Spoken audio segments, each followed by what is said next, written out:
Hi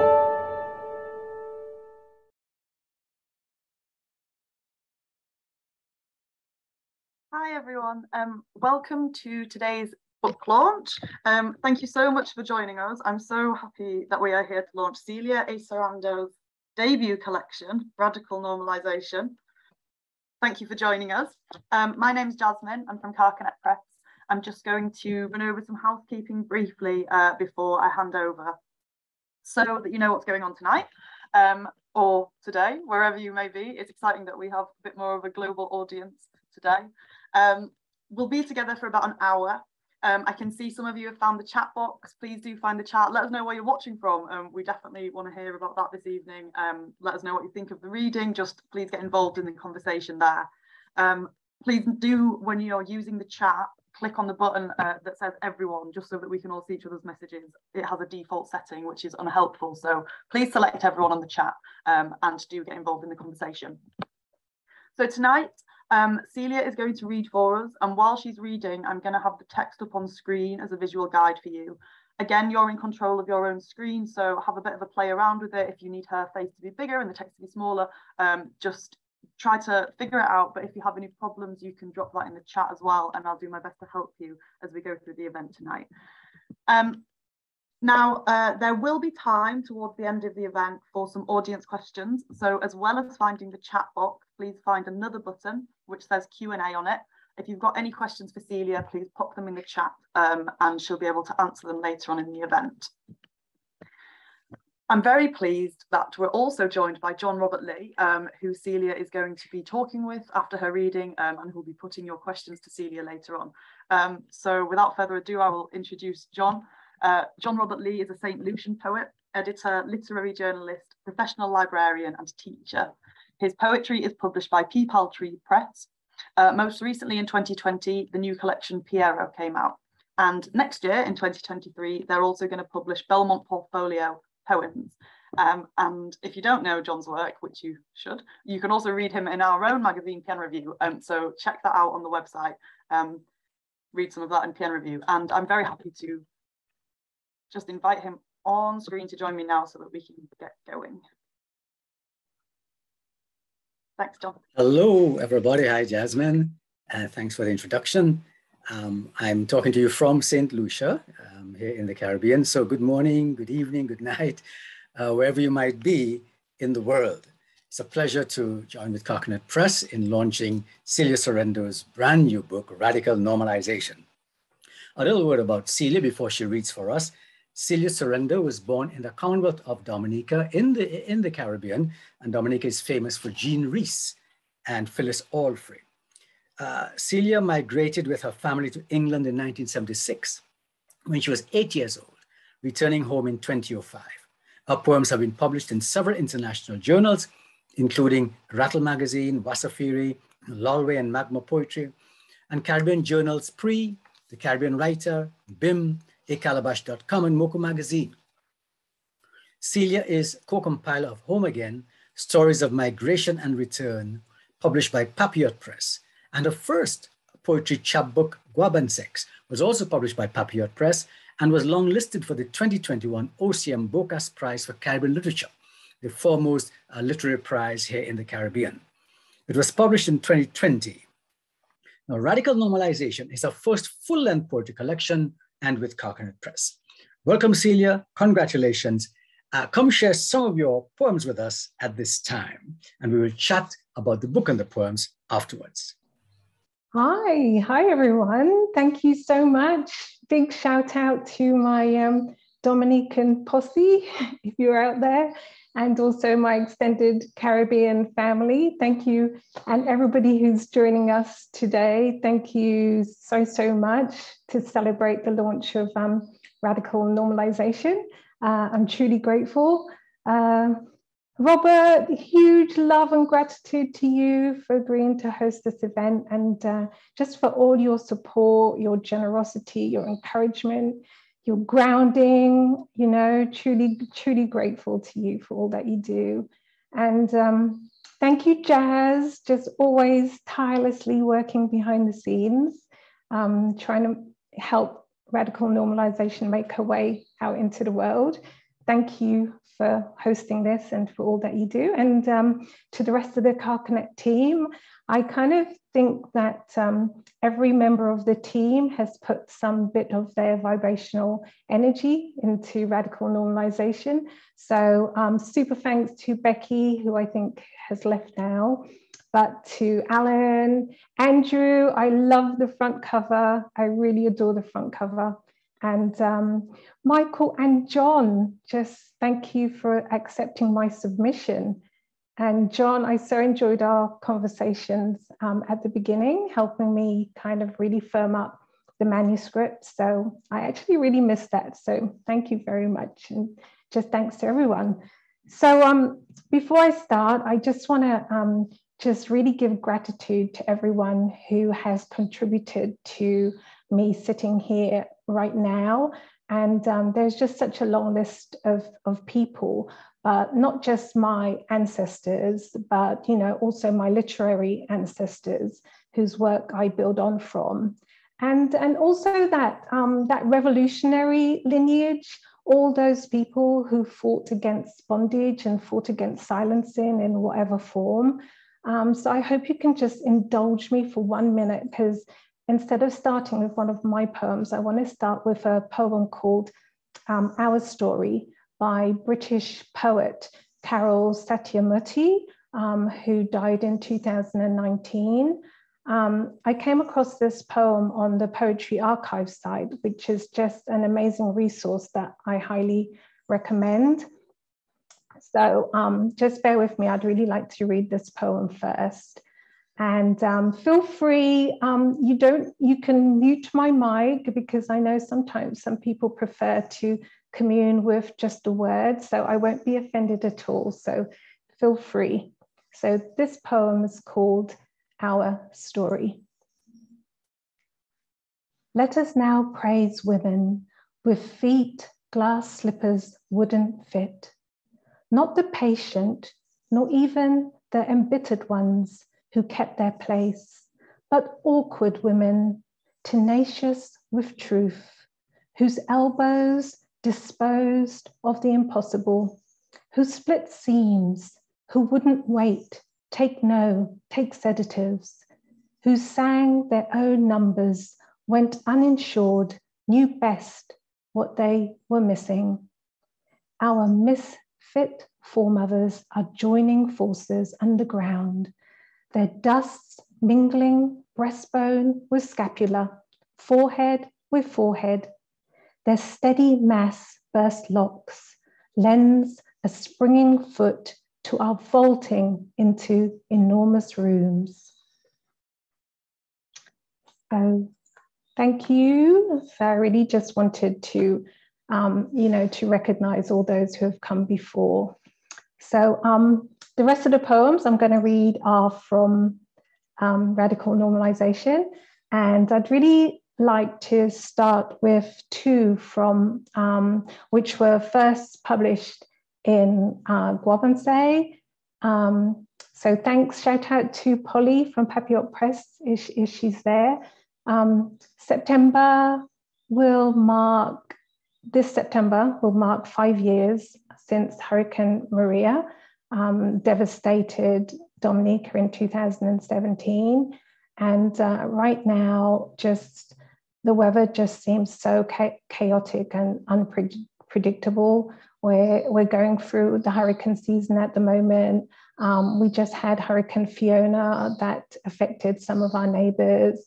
Hurricane Ian is affecting the US right now. And, we had monsoons in Pakistan, we have heat waves. So the next two poems are really for all those who have survived and who are surviving both natural and unnatural weather conditions, and to all those that we have lost as well. So the first one is called H2.5AZ, Strong Ties Galvanized. And H2.5AZ is the name of a specific hurricane roof tie. Basically, it's like a metal bracket that we use to secure one part of our wooden roof structure to another part. So H2.5AZ. They are building me a new roof since the old one went with the wind, category 5+. I have learned a whole new vocabulary: purlins, rafters, wall plates, hurricane ties. It is chaos on top of chaos.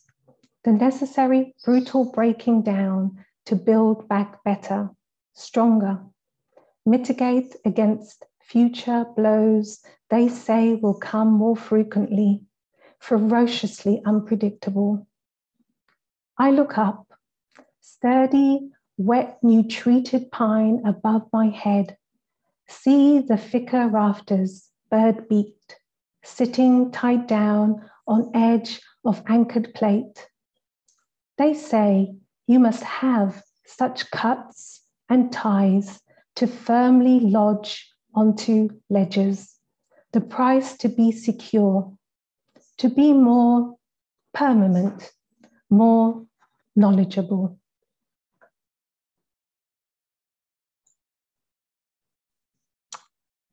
The next one is called My Sister and I Are Picking Mangoes.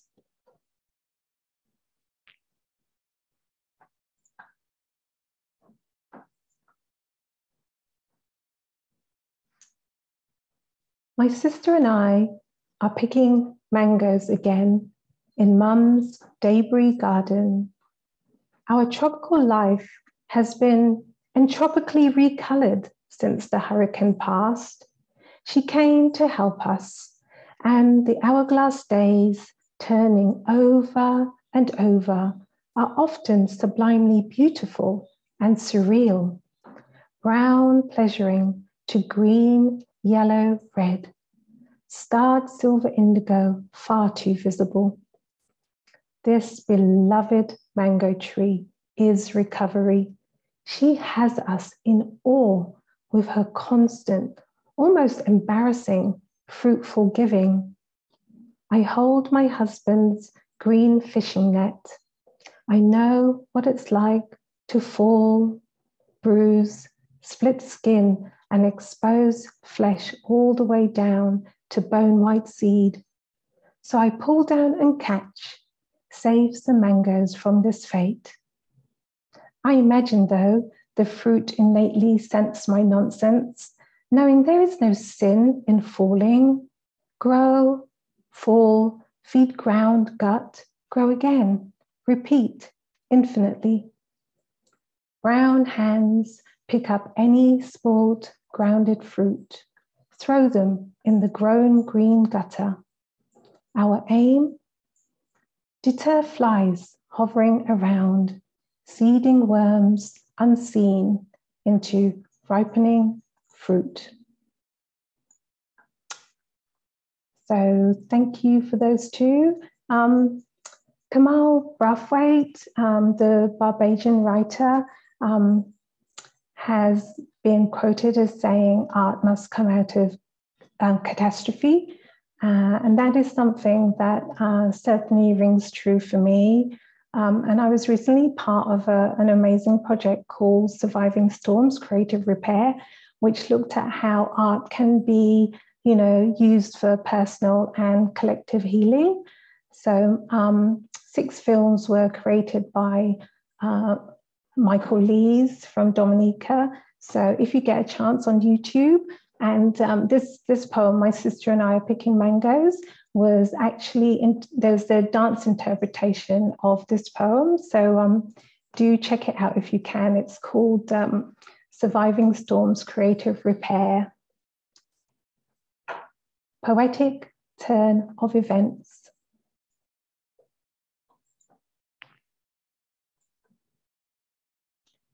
Today, the people are given back, mirroring, throwing light, honest feedback to the poets, uncovering cryptic metaphors, deciphering line breaks, telling the poets exactly what they feel, think of them, and their loopy poetic turns in plain, old, unrhythmic language in no uncertain terms.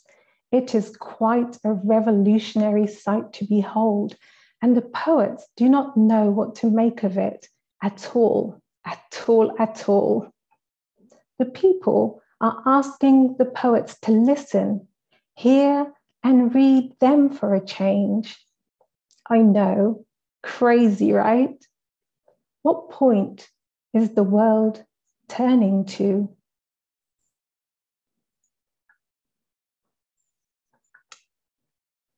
The next poem is called Crucible. Despite our bright, glossy brochures of sun, sea, and sand, the Caribbean islands are not always easy places to live, and the metaphorical and physical terrain can be pretty precarious at times, and nature is definitely not always sweet and cuddly. The other day, my sister and I again were picking pawpaws this time, and both of us have had experiences of pawpaws falling on our heads. So it's not always gentle. So Dominica is known as the nature island of the Caribbean, and it has a lot of hiking trails. So I'm a really passionate hiker, and one of the trails is called the Boiling Lake Trail. And it's a really tough hike, and it goes to a flooded fumarole, and it's the second largest Boiling Lake Trail in the world. So the speaker in this poem is hiking that trail.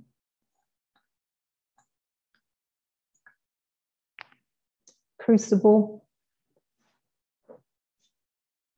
I don't know why she likes this hike so much. She's always been a weird one. Loopy stamina for nature, for sure. This is my first time, and already it feels like one time too many. Me, I prefer easy, predictable, a steady, stable, flatline existence. A guide with some tourists gets a kick out of spinning stories about the people who never made it, fell off the edge, broke bones, or got lost and were never seen again. For sure, this ain't no delicate Disney destination for those who want things real safe and clean. This is the real deal, real. Lord, this rainforest track has every boring shade of green, and this muddy slope has my feet weighed down and slow. I have slipped, fallen on my ass twice so far, and I dare not think what breakneck depth the tall grass at the edge of this dicey mountain track is hiding. I would turn around now if I wasn't so scared to go back on my own. She keeps pointing things out, tells me, look, listen, constantly stops to appreciate the clear sky view. I do not want to break head down steady steps to smell no flowers, look at no trees, spot no elusive birds. Just want to get there and back in one piece. Tick that box, been there, did that. I'll even buy a tacky t-shirt if they have one. We trek through the Valley of Desolation, and I think any minute I'm going to crash into the center of the earth and ignite instantly to ash. Steam and water whoosh up through cracks in sulfur-yellowed, thin crust lunar surface. The landscape is extreme, either drenched or parched, colors somber or surreal. How does anything survive here, let alone thrive? I stay close to her, follow her lead. She has hiked this trail so many times, I have no idea why. My lungs and feet are swollen, breath quick and short. In fact, everything feels soaked, moisture-filled, but I am cracked, lip thirsty. I am tired, dead tired, and my legs shaky and unstable. I just want to give up, but she says it's not far now. It is a relentless hike up and down mountain ridges and valleys. After our 3-hour-plus pilgrimage, we have reached the boiling lake, just in time to see mist messed up the view. I scowl, sulk. Is this it? My glasses are steamed up, so now everything is blurred. My copper and silver jewelry tarnished from the atmosphere. We stand at the edge of the weather-beating plateau and look down into the ferociously bubbling water, waiting for the haze to clear. My vertigo is kicking in, and I picture myself dramatically diving into this natural cauldron. Beaming, she says, "Isn't this amazing?" I just stare at her, frown, and sit down. All I can think about is that we have to go back the same wretched way we came, up and down. I start to feel a little better sitting still here on this piece of terra firma for a while, catching my breath, but then wonder how much soil the elements have eroded underneath us over time. I remove my glasses, wipe them clear. All of a sudden, I see a million sparkling particles dancing in a trick of light. A wow escapes, but just as quick, the changing sun or cloud or tilt of head makes the golden motes vanish. I try to refocus, searchlight bright vapored space in front of my eyes for what I pray I will see again. Thank you. That's Crucible. The next poem is called Dead Poets, Prophets, and Bob Marley. I was watching an interview with Lem Sisse recently, and he was talking about how writers and storytellers play with fire, and thinking about the recent stabbing of Salman Rushdie. Although I really have a lot of fun writing, I really enjoy it. I know for some writers, like it's really a matter of life and death. So I don't take although I enjoy it and it's fun, I also take it very seriously, what we do. So Dead Poets, Prophets, and Bob Marley.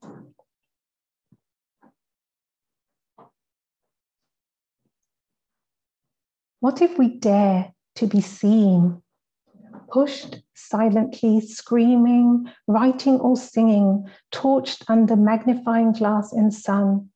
We'd rather play behind the scenes before curtain is raised. Better to bury our heads in black sand, whisper love poems to crabs, than be burnt or murdered like witches and warlocks by our own sparks of ardent action. What if we dare to be heard, given enough air, waves for poetry and reggae strong and true enough to free, words to hang on? We armor ourselves with silence and we're sure it will protect us. Better to bury our heads in Better to bury our heads in cloud porn, clasp hands over mouths like mystic apes, than be garroted with our own chain of thought.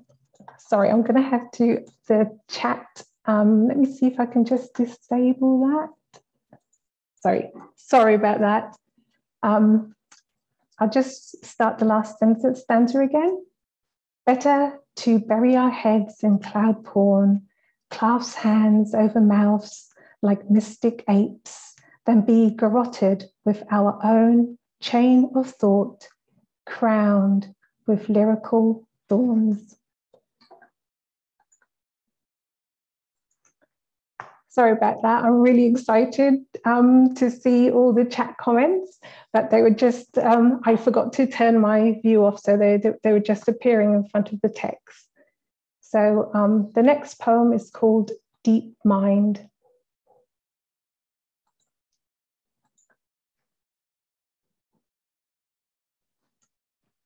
I hate telling my wife about any new song I like. I know she will play it to death. I think about this while washing my hair, how her mind is uncomfortably inclined to deep mine whatever it makes contact with.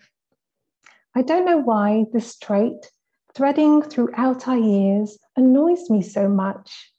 I hate how she sucks blood marrow out of bone too, how she stares down dark brink's edge. I read the shampoo bottle, an obsessive habit of hers. In black ink, it says, rinse out thoroughly. Then I read, avoid all contact with eyes.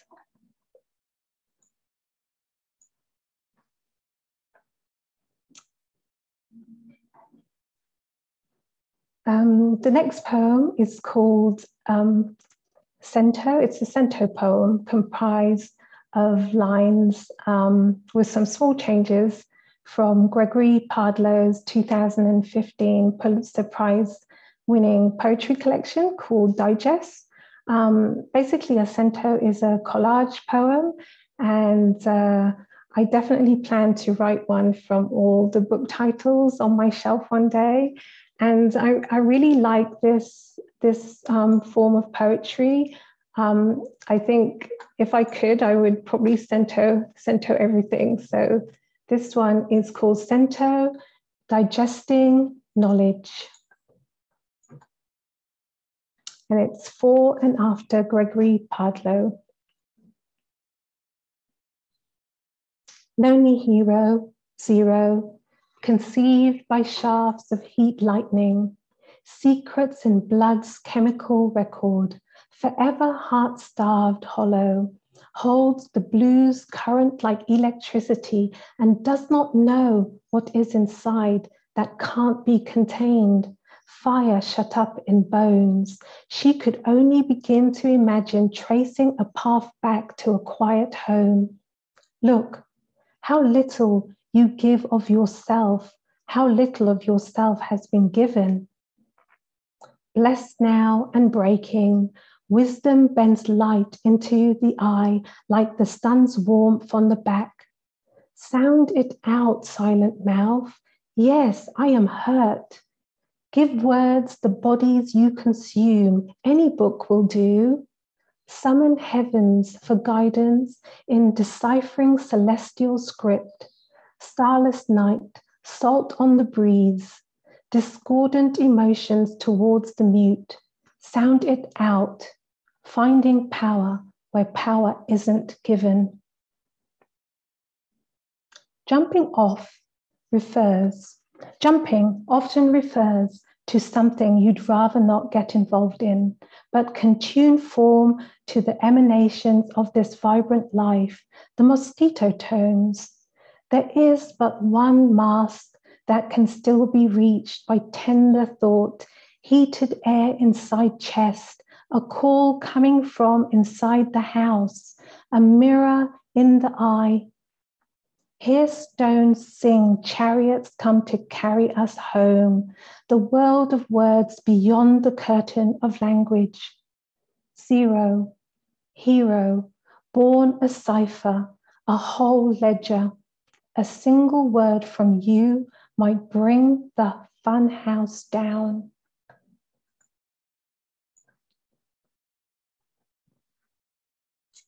How are we doing for time?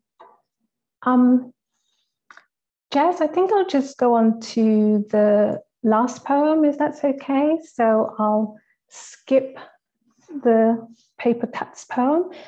If Anella Shillingford is listening, Anella, I have a paper cuts poem too, so I loved reading yours. So before I read my last poem, I just want to give some extra thanks before I forget. I really want to thank Shara McCullum, who took time out of her really hectic schedule to read the manuscript and write some words on the back. And I was so grateful for that. And just to my incredibly supportive family, they really are my grounding, and they just encourage me so much. And especially to my husband, the last few years, I have been really on an intense deep dive with the poetry. So even though I am physically there, I am hardly ever actually there. I'm either in my head or reading something or writing. So just grateful to everybody for their support. And I just have to give a big shout out to my Dominican and Caribbean literary family, because everybody has just been so incredibly generous and supportive and encouraging, and just full of so much love. And, you know, I've been invited to things, and Robert shares things, and people, you know, invite me to do different interviews. And I really wouldn't be here now if it wasn't for that Dominican and Extended Caribbean network. So thank you very much. This last poem is dedicated to the memory of Malidoma Patrice Somé, who died in December 2021. Malidoma wrote and gave talks about African spirituality, and his work and teachings and that of his wife Sobonfu have been a real source of guidance to me over the years. And I just want to dedicate this poem to everyone who's just feeling exhausted and overwhelmed right now, and just desperate for a little bit of time out. So it's called Stasis as Revolutionary Healing. And just want to read the epigraph, which is: healing is a revolutionary stance that you take. And that also reminds me of a quote by Audre Lorde, which is: caring for myself is not self-indulgence, it is self-preservation, and that is an act of political warfare.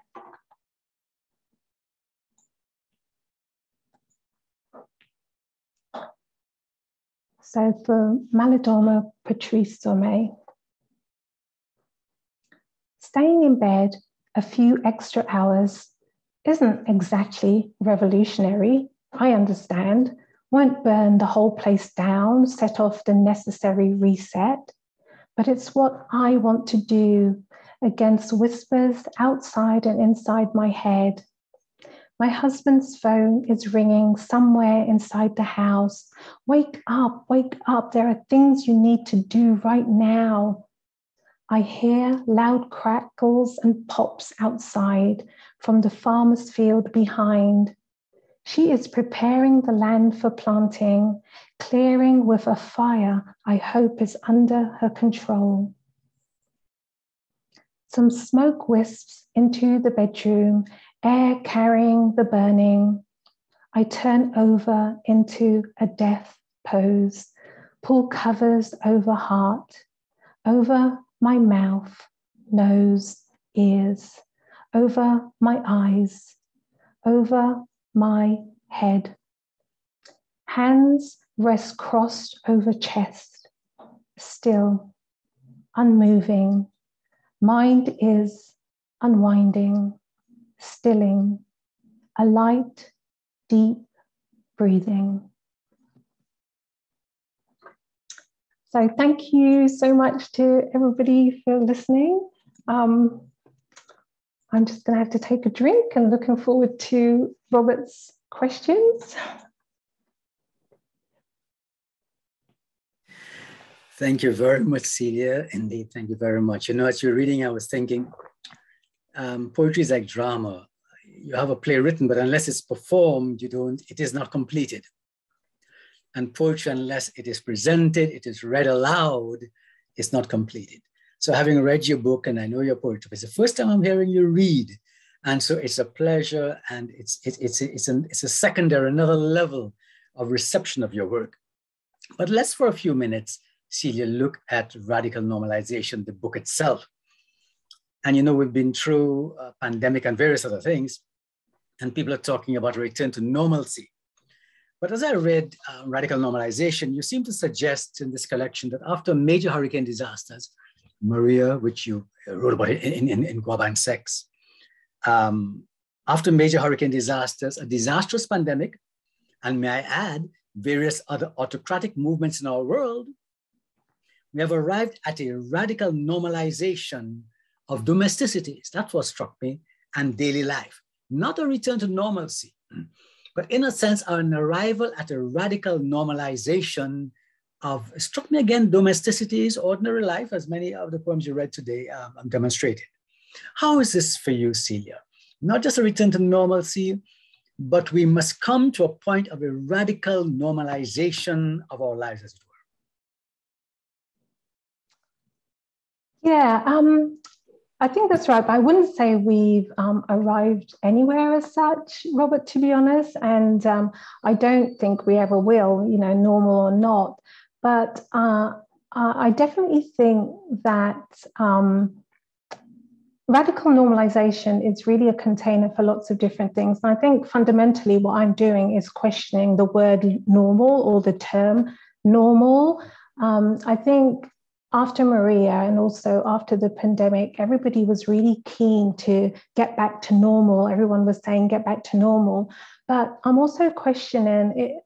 We kind of seem to have reached a tipping point. So the collection, I think, is questioning whether what we were doing was in fact normal, the activities that we were engaged in, were they normal? And do we really want to reach back to this position of normal? Is it time for us to actually step back a little bit and take stock and do things a little bit differently? And also just generally this question of not a normal human being. Is there such a thing? Is there such a thing as a normal brain, for instance? I really like the term neurodiversity, which kind of suggests that there's a spectrum of being there. So I find myself often like calling myself saying, oh, you're crazy or you're mad or whatever. And especially we belong to so many different collectives. You know, we have collectives of family, we have collectives of culture, collectives of gender, of whatever tribe it may be. And sometimes it's really hard when your intrinsic way of being is opposed to those tribes for whatever reason. When your true authentic self differs to that, you can be shamed, you can be ostracized, you know. So I think I'm investigating those things and maybe asking that maybe our definitions of normal can either be redefined or expanded or whatever. Also, I'm a really big fan of psychoanalyst Carl Jung, and he has this concept about individuation, which is he talks about the archetypal shadow that is within all of us. And I really think that it's something that I've wanted to take on board for sure, which is looking at my darker aspects, looking at the sides of myself that are not perfect, you know, and looking at and not being scared of looking at those sides of myself. You know, if I get angry or whatever, I think sometimes the culture and society in general makes us fear the dark, makes us fear that darkness. And I think I think by not facing it, we are at the risk of actually projecting that onto other people and inadvertently. So all those things, I think the question, the collection tries to address. Yeah. Yeah, and it certainly does. I like what you said earlier on. We seem to arrive in our world at a tipping point where we will look at the world news and various things that you've mentioned there now. And those, especially artists and so on, people who sort of look deep into themselves and society, see what's really going on. Where we look, we do see a tipping point. So some kind of return to normalcy is not possible. So exactly. Radical normalization, and how do we deal with that individually? And that's where the arts come in. Celia, if one compares this Cognate edition, Radical Normalization, with your earlier very well-received chapbook, Wabenseks, published by Papillot Press in 2020, and hello to Polly. Polly is in the chat with us today. Hi, Polly. One finds a very bold, what I found, an adventurous exploration of poetic form. The question raised by this is, who is your audience? And I think for us as writers and poets, especially perhaps, but novelists and fiction writers doing essays, filmmakers, artists, who is our audience? Who is your audience? For whom are you writing? I think that comes out a bit in your book and some of the poems you read this evening. For whom are you writing? Also, looking at the way you form your poems on the page, are there music influences? And as somebody said on the back of your book there, are you writing back from the margins? Are you conscious of yourself as a Caribbean writer writing from a margin, as it were, from writing into the center, as was said some years ago? There's a lot of questions. I hope I remember all of them. You take what you can. First of all, I'm really interested in. Can I ask you, Robert, which aspects of the collection do you find particularly bold or adventurous? Was it the content or the layout, or that's the first thing I'm interested in? I would say a lot of the layout in terms of the form, because again, as writing myself, I'm very interested in form. I think I tend to be more generally conservative in form, although I do like to experiment. But I found you very, quote unquote, experimental in your form, even the way that, the typography of your words, but also just as you describe some of the ideas that you're bringing forth and you're working with, which is very good. So I found it very sort of bold and certainly challenging. Not willing to sit, as it were, on the sidelines and just do the normal. But again, a radical normativity. You're moving forward on your own, not looking to right or left, to explore these things. So I found this in some of the poems, certainly the physical layout of the poems, but also some of the ideas that you brought forth. Okay, I'll address your audience question first. I definitely try not to have an audience in mind when I'm writing, because I think if I did, I would self-censor. I'd be paranoid about, and I am already paranoid. So, what are people going to think? What are people going to say? So I really try to push that out of the back of my mind and just try to, when my approach is, I really feel that every poem wants to be its own thing. It's, wants to individuate itself. So I honestly try to be, I'm very much guided by intuition and what feels right. As I say, I don't know if I mentioned that before, but I was a computer programmer most of my working life. So poetry is actually relatively new to me. And I haven't gone through the usual routes of MFA or doing any, literature in that sense, only from school. So I say I always kind of stumbled into poetry, and I think it was a result of wanting to get my mind in order. I spend a lot of time in my mind, in my head. I'm always deeply thinking about things, and it can get very chaotic in there. So especially after Hurricane Maria, it was very therapeutic for me. I found it very cathartic to write. So I really consider it a self-care activity. So no, I don't. I try not to think about readers. I just hope that whatever I'm bringing forth, because I want to bring forth an authentic truth, I just hope that it connects with somebody. And back to your point, your other point, I'm a very visual person. The visual aesthetic is really important to me. So when I'm crafting, I try to use absolutely every single element of, I'm more of a visual poet than I'm definitely not a spoken word poet, because that's a whole other skill. So I try to utilize every single aspect of that, of the black lines and the white page. So punctuation, capitalization, titles, indentation, everything, and of course the line break, which is the supreme break, but also not only how the poem looks, but also the negative space around the poem. I try to use those things to enhance the themes, increase the tension, or whatever. So I spend a lot of time on that, and I think I've been petrified about meter. I think because of this constant thing about iambic pentameter and meter and stressed and unstressed syllables. I think I've worked myself up to such a state that I actually get petrified about rhythm. And let me, you remember what Kamal Brathwaite said, hurricanes don't blow any iambic pentameter, so that should help you. Yeah, I started to get really paranoid. When I first started writing, I used to count out every syllable, and then I would read back the poetry, and it just wouldn't resonate for me. I wouldn't feel anything. So now I just try to go from what feels right.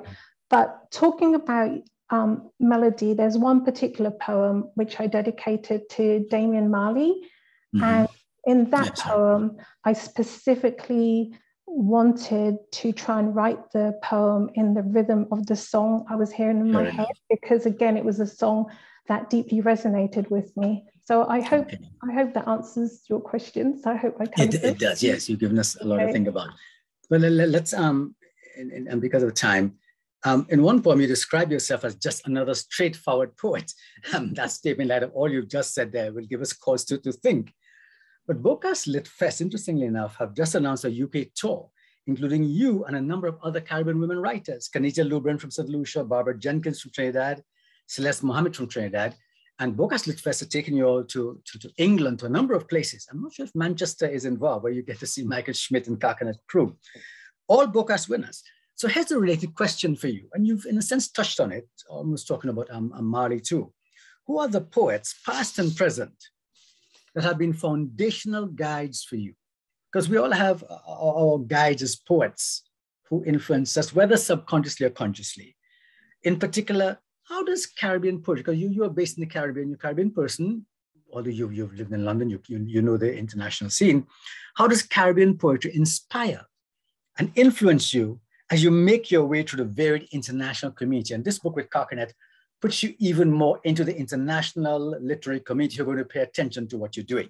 So how does Caribbean poetry and the whole Caribbean literary ethos, as it were, help shape what you're doing, not only at home, but further afield? And I think that's a relevant question for some of our writers in our chat today and for us as Caribbean writers. Before I answer, I just want to touch on the one point you made, which you said you describe yourself as such and such. But I just want to say that, when I went to school, I was taught to always read the I in poetry as assume it was the poet.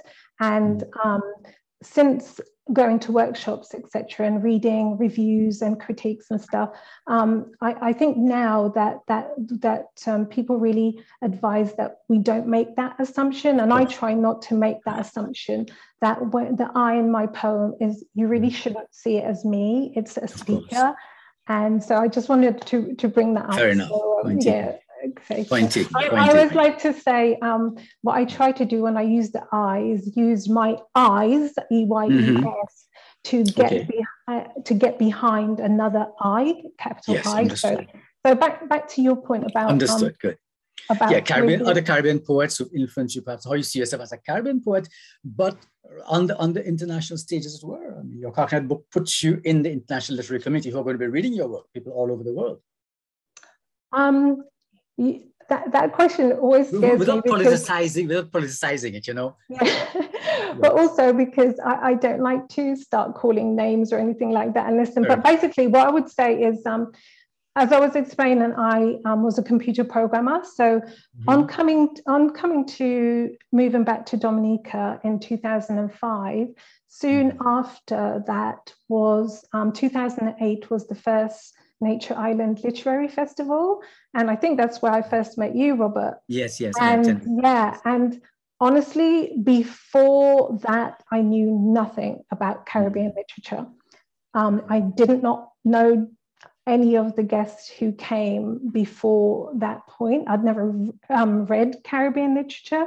Growing up in England, you know, I read people like Toni Morrison, Alice Walker, people like that, and all the, you know, the usual top novels.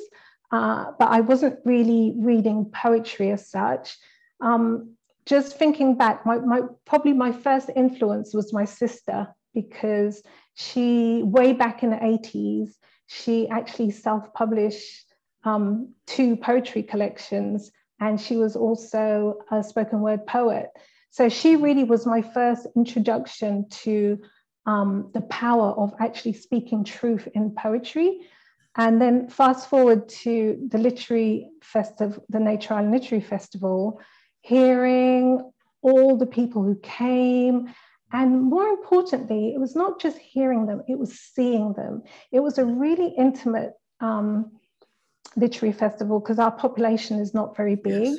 So you actually got to speak to published writers. I got to speak to Earl Lovelace and Derek Walcott was there. You know, yeah, and Kai Miller, Muhammad Vladimir, and exactly a whole lineup of people. And I think it was that talking that, although it's only something I've come to realize now, was really foundational for me, because they were regular people, they were ordinary people. So it made publishing seem something that was possible and you know, something that was achievable. So all of you, every single person who came, and also my, not to forget the local writers as well, they are really the reason that I'm sitting here now. Was that festival was really the foundations for me. So can you just remind me the other part of your question, Robert? It was about writing from the margins, was it? Or? I think so, but I'll tell you what, Celia, time is running out on us. So let's leave a few moments for audience questions. So audience, if you're listening in, put some questions in the chat for Celia, please, and I'll take them, keep my eye on the chat. Any questions you have for Celia, put them in. So perhaps we'll keep talking, but once we see a question from you, we'll stop and take it. So while we wait for the question and answer box, let me go to the question and answer box and get a question. Okay, Celia, stand by for a question. There's a question from Michael Schmidt. Why do you sometimes use colons at the start of lines as if they were open quotes? A very technical question. Why do you sometimes use colons at the start of lines as if they were open quotes? Can you take that? So I presume you're meaning in one of the poems that I wrote. Yes. I'm not sure which poem Michael has in mind, but I think I've seen that in some of your poems. For instance, in one of the poems that I read today, Dead Poets, Prophets, and Bob Marley. I use punctuation. I try to make my punctuation work on multiple levels. They're not just language punctuation. So my colon in Dead Poets, Prophets, and Bob Marley is actually a curtain, because I'm talking about the speaker, you know, the dread of being shown.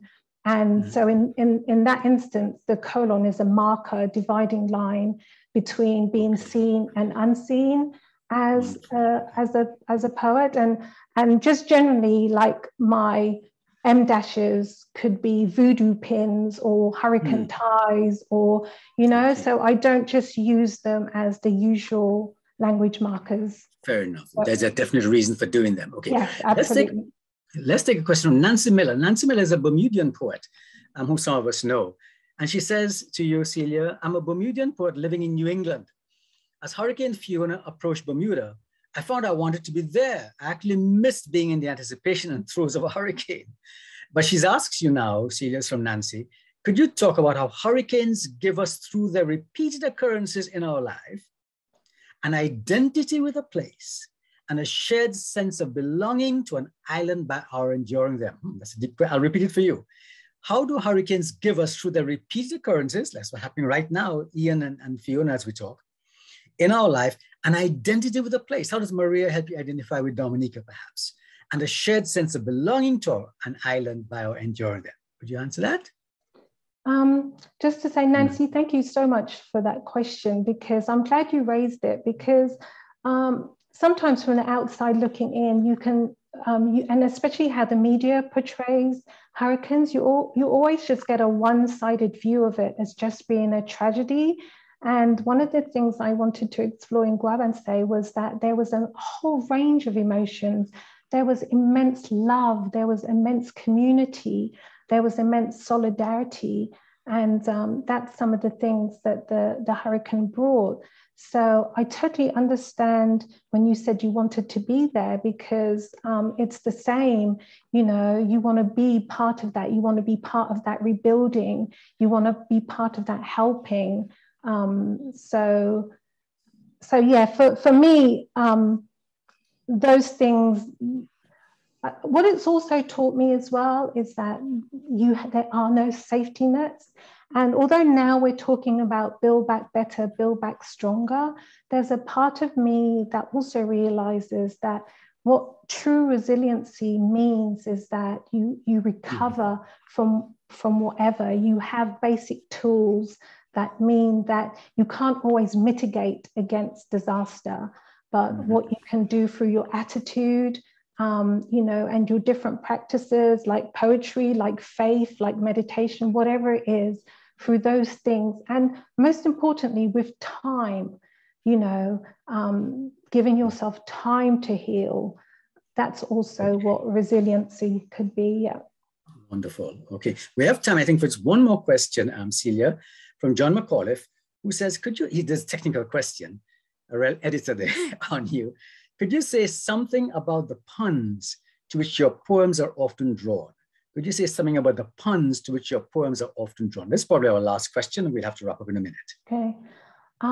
Again, that's another great question, which I'm really glad that you raised, because for me, they are not just puns. One of the points of radical normalization is I actually see words very differently. And that's another reason why I think myself as weird. Whenever I see a word, I actually see the anagrams of the word. I see the words within the words. I see the words backwards. And that's just my natural way of seeing words. Like, for instance, as soon as I see the word listen, I see silent. If I see the word heart, I see earth. So they're not just puns in that sense. It's actually how my brain is wired. So, yeah. Okay, great, wonderful. Okay, so Jasmine, not Jasmine, Celia, I want to thank you now for being with us today, for reading for us, for talking with us, and sharing you with us in so many ways, and helping us to begin to think about radical normalization of our so-called normal lives. So it's great, and I wish you the best with the book. I hope it does very well, and I know that people at Cochrane are going to make sure it does. And I'm going to ask Jasmine to come in now. It's almost 3 o'clock, 1 minute to go, and she'll end us off and wrap us up for today. But thanks so much, everybody, for joining us. Jasmine, all over to you. Yes, Celia. Thank you guys so much. It's been such a pleasure to spend the past hour with you. It was beautiful to hear you read those poems, Celia. So thank you so much, and congratulations on publication.